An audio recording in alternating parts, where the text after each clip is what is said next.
Hi, air ఫ్రైయర్లో వేరుశనగుళ్ళు ఎలా వేయించుకోవాలో చూద్దాము.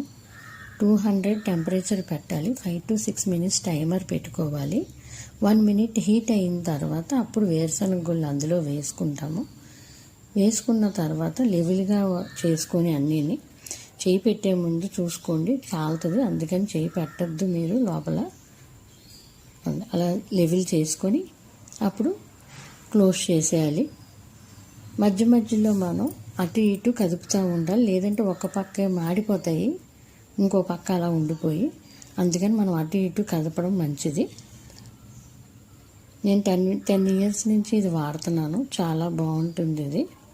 అదే స్టవ్ మీద వేయించుకోవాలంటే 1 kg వేయించాలంటే గంటన్నర పట్టేస్తుంది ఈజీగా. అటు ఇటు కదుపుతూనే ఉండాలి. ఇది అనుకోండి 5 minutesలో అయిపోతుంది. చూడండి, కలర్ చేంజ్ అయింది. వెంటనే చేయి పెట్టేయకండి, కాలుతుంది. నెక్స్ట్ ఏంటంటే వేరుశనగలు వేగిన వెంటనే పొయ్యి కట్టేసిన వెంటనే కొంచెం మెత్తగా ఉన్నట్టు అనిపిస్తాయి. 1-2 minutes ఆగిన తర్వాత బాగా క్రిస్పీగా అవుతాయి. తక్కువ ఊడిపోతుందంటే వేగినట్టే. కలర్ని బట్టి కూడా తెలుస్తుంది మనకి అవి వేగినాయి అని. మీరు కూడా ట్రై చేయండి.